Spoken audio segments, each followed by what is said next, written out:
Hello, class. I'm going to show you how to plan a background for your drawing.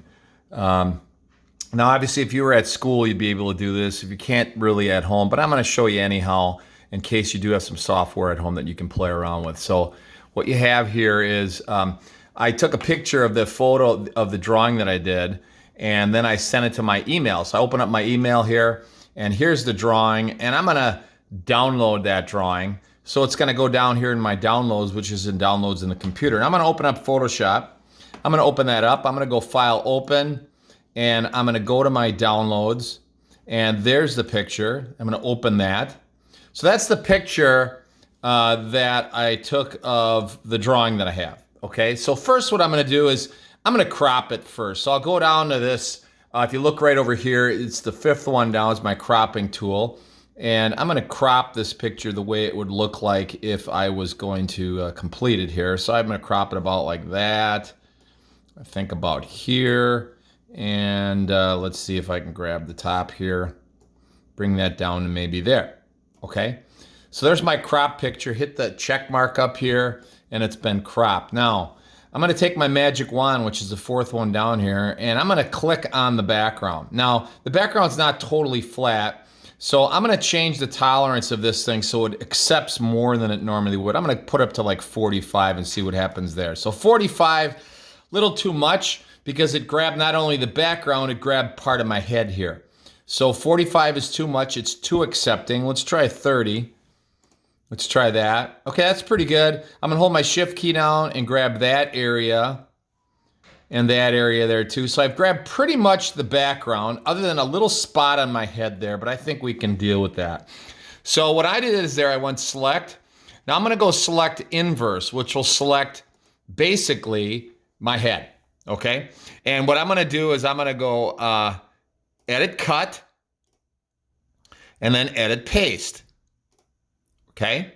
So what I've got down here, if you look down on the lower right here, I've got two layers now. So I got to pick a layer with my head on it and the background layer. So I'm going to unlock the background layer and I'm going to see if I would try some different colors in my background. So here I move my head down a little bit and I'm going to click on the background. Now I'm going to take my my eyedropper and I'm going to say, what if I took, let's say like a color that's really dark. Okay, like that one, that black. There's my black. Now I'm going to take my brush. There's the brush. Now this is a tiny brush. You can see that. I'm going to make my brush really humongous. So really gigantic. Oh, that's not even big enough. There we go. Now, if I've got this black one, and let's say, I'm going to see, I think it would be nice to have black along this edge because that edge of my neck and my shoulder is pretty light. So let's put a little black in there. And right now, my flow is, my opacity is at 100. If I go a little less than 100, I'm going to go to 60. I can just kind of click and add a little bit of black. So it's going to be dark on that side of the face. Let's try it over here. Let's see if I like the way it looks. Oh, I kind of like that because look at the highlight, the little lighted edge along my face there. Okay. So I just tried to put a background in. I don't want my background to just be this flat thing.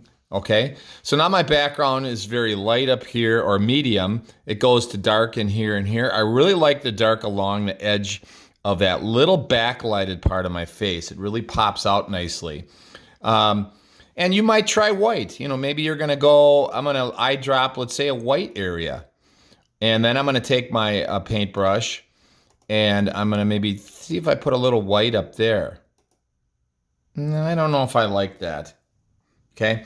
So what we'll do here is I'm basically trying to see if I like the background. Remember, if I hold Control-Alt-Z down here, I'm going to undo that little white spot that I just put in.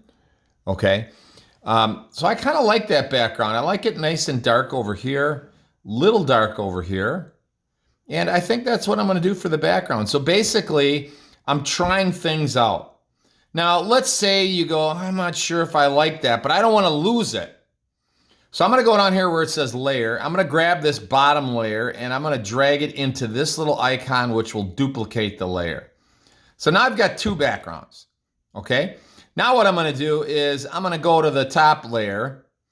I got two layers, the copies of the same thing. I'm going to go to this top layer. And this one, I'm just going to start with a blank. I'm going to pick out that brown color. I'm going to go to my paintbrush. And I'm just going to paint the whole background that same sort of neutral color of the paper. Okay? Now what I can do is try some other variations. So maybe I decided, I'm going to go, let's do a black again. And this time I'm going to take my paintbrush. I might make it really dark over here. Yeah, I kind of like that too. And maybe I'll just pop a little bit up in here. Not too bad. I think I like that. Now, I've got two variations of the background, and you can look down at the layers here. And I'm going to make this one invisible, which will make the other one show. So I'll make this invisible and watch. Now that's my one version. Now I'll make that visible. Now this is the other version.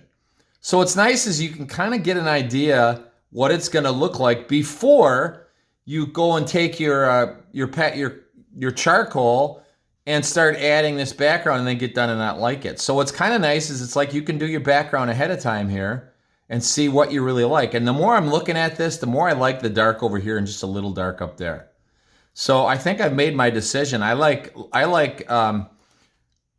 number one here until I tried another one and tried number two, and I think I like that better. So that's how you're going to decide how your background is. Now, you could, I don't know if you can do this on your phone, but there may be some software you have at home that you can play around and do that. But it's just a way of me saving time.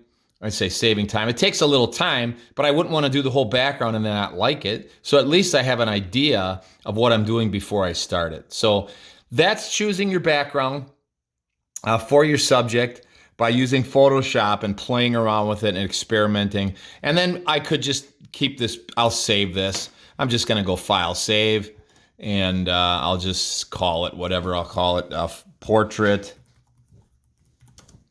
with background choice, portrait with background, and save it someplace in your computer. And that way you could bring it up. You could even print it if you wanted to, but you could bring it up on the screen and just refresh your memory when you go to start that. Okay, so that's coming up with a background for your portrait. All right, go at it. See you later.